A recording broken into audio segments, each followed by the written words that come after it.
آج دنیا میں جو چیز ہم کرتے ہیں ہمیں ان چیزوں کی اہمیت کا، ویلیو کا، قیمت کا اندازہ نہیں ہوتا۔ ہمیں حکم ہوا ہے کہ ہم نماز پڑھیں، ہمیں حکم ہوا ہے کہ ہم سچ بولیں، سود سے اجتناب کریں، ایک اچھے انسان بن کر دنیا میں زندگی گزاریں، لوگوں کے خیر خواہ بن کر رہیں، لیکن ان تمام چیزوں کی قیمت آج ہمیں نظر نہیں آتی۔ لیکن اللہ نے قرآن میں اور ہمارے نبی محترم صلی اللہ علیہ وسلم نے اپنی حدیثوں میں اور ہمارے بے شمار لاکھوں اللہ کے نیک بندوں نے، صوفیہ اکرام نے ہمیں اس بات کی تعلیم دی کہ ان چیزوں کو کر لو، یہ موقع ہے، اس لیے کہ دنیا دار العمل ہے، اور اس دنیا سے جب تم رخصت ہوگے، اس دنیا سے جب تمہاری آنکھ بند ہوگی تو وہ سارے پردے تمہاری آنکھوں کے سامنے سے ہٹا دیے جائیں گے، تو تمہیں پھر اندازہ ہوگا کہ ان چیزوں کی ویلیو اور حقیقت کیا تھی۔ امام غزالی رحمۃ اللہ علیہ بعض اوقات ایسے واقعات ہمارے سامنے پیش کرتے ہیں کہ جس کے نتیجے میں چیزوں کی حقیقت ہمارے سامنے بالکل کھل کر آ جاتی ہے، اور وہ حقیقت ہمارے ذہنوں اور دلوں میں جگہ بنا لیتی ہے۔ امام غزالی کہتے ہیں کہ ایک سرنگ تھی، اور اس سرنگ کے اس طرف کچھ بزرگ لوگ بیٹھے ہوئے تھے، کچھ دنیا جہاں کو جو جاننے والے لوگ ہیں وہ بیٹھے ہوئے تھے، اور اس سرنگ سے کہ جو بہت اندھیری سرنگ تھی، اور وہاں اندھیرا اتنا تھا کہ ہاتھ کو ہاتھ سجائی نہیں دیتا، اس سرنگ سے گزرنا تھا کچھ لوگوں کو۔ تو یہ جو جہاں دیدہ لوگ بیٹھے ہوئے تھے سرنگ کے اس طرف، انہوں نے نصیحت کی ان تمام لوگوں کو جو سرنگ سے گزرنے والے تھے کہ جب تم اس سرنگ سے گزرو تو راستے میں تمہیں جو پتھر نظر آئیں، جو چیزیں نظر آئیں، ان کو جمع کر لینا، اپنی جیبوں کو ان سے بھر لینا۔ تو وہاں دو طرح کے گروہ بن گئے۔ ایک گروہ تو وہ تھا، اس نے کہا کہ بھائی سرنگ سے گزرنا ایک مشکل کام ہے، اندھیرے میں گر جائیں، مشکل پریشانی میں آ جائیں تو یہ اپنی جگہ ایک مشکل ہے، اور یہ ہم سے کہتے ہیں کہ چیزوں کو جمع کر لینا، پتھروں کو جمع کر لینا، تو یہ ہم کام نہیں کریں گے، ہم تو آسانی کے ساتھ اس سے گزر جائیں وہی کافی ہے۔ دوسرا گروہ وہ تھا، اس نے کہا کہ بھائی یہ جہاں دیدہ لوگ لگتے ہیں، بزرگ لوگ لگتے ہیں، ان کی نصیحت میں شاید کوئی خاص چیز ہے۔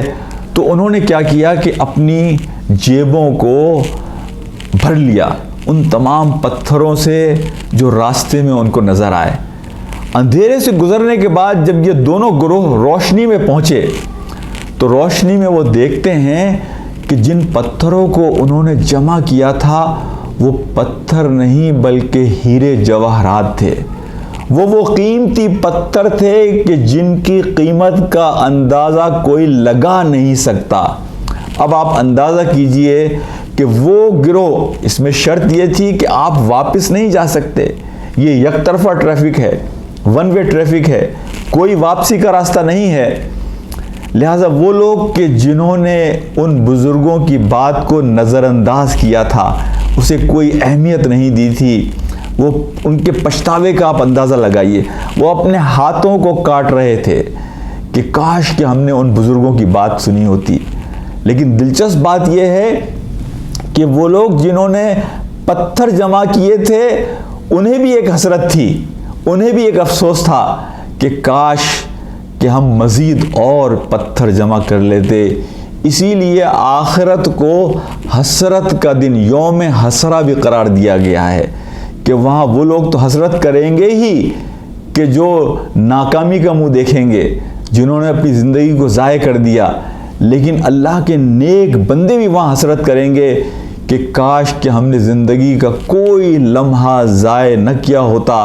اور اپنے نبیوں کی دعوت پر لبیک کہہ کر اپنی زندگی کے ایک ایک لمحے کو اللہ کی اطاعت اور بندگی میں گزارا ہوتا۔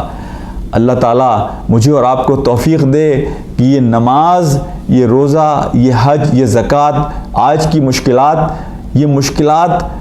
جیسے ہی ہماری اس دنیا سے آنکھ بند ہوگی ہمیں اندازہ ہو جائے گا کہ ان کی قیمت کیا ہے۔ انی ظننت انی ملاق حسابیہ، کہ آخرت کے دن جب ہم اللہ کے سامنے اکیلے کھڑے ہوں گے تو ہم اللہ سے کہیں گے کہ دنیا کی زندگی میں ہمیں مشکلات تھیں، فجر کی نماز کے جانا مشکل تھا، نمازیں پڑھنا مشکل تھا، سچ بولنا مشکل تھا، حلال رزق کا کمانا مشکل تھا، لیکن ہم اس وجہ سے یہ ساری مشکل برداشت کرتے تھے کہ ایک دن ہمیں معلوم تھا کہ ہمیں اپنے رب کے سامنے اکیلے کھڑا ہونا ہوگا، اور ہم یہ چاہتے ہیں کہ اس دن ہم صرف ایک ہی آواز سنیں، یا ایتھا النفس المطمئنہ ارجعی الی ربک راضیۃ مرضیہ فادخلی فی عبادی وادخلی جنتی۔ تو اس دن ہمیں اندازہ ہوگا میرے بھائیوں، بہنوں اور دوستوں کہ اس نماز کی، اس سچ بولنے کی، اس رزق حلال کی، تگ و دو کی، ان تمام دنیا کے معاملات اور معمولات کی اصل قیمت کیا ہے۔ ان پتھروں کی طرح جو اس سرنگ سے گزرنے والوں نے جمع کیے تھے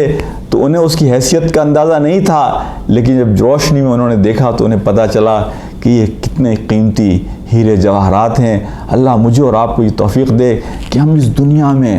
وَعْبُدْ رَبَّكَ حَتَّى يَأْتِيَكَ الْيَقِينُ کہ اپنی آنکھوں کو دنیا سے بند ہونے سے پہلے ہم اللہ کی بندگی میں اپنا وقت گزاریں، اللہ کی اطاعت میں اپنا وقت گزاریں، اور اللہ تعالی ہمیں توفیق دے کہ جب ہم اس دنیا سے رخصت ہوں تو ہماری زبان پر کلمہ لا الہ الا اللہ محمد رسول اللہ ہو، اور اس کلمے کے آپ کی زبان پر مرتے وقت جاری اور ساری ہونے کی ایک شرط یہ ہے کہ آپ کی زندگی بھی اس کے مطابق گزرنا چاہیے۔ وآخر دعوانا ان الحمد للہ رب العالمین۔ السلام علیکم ورحمۃ اللہ وبرکاتہ۔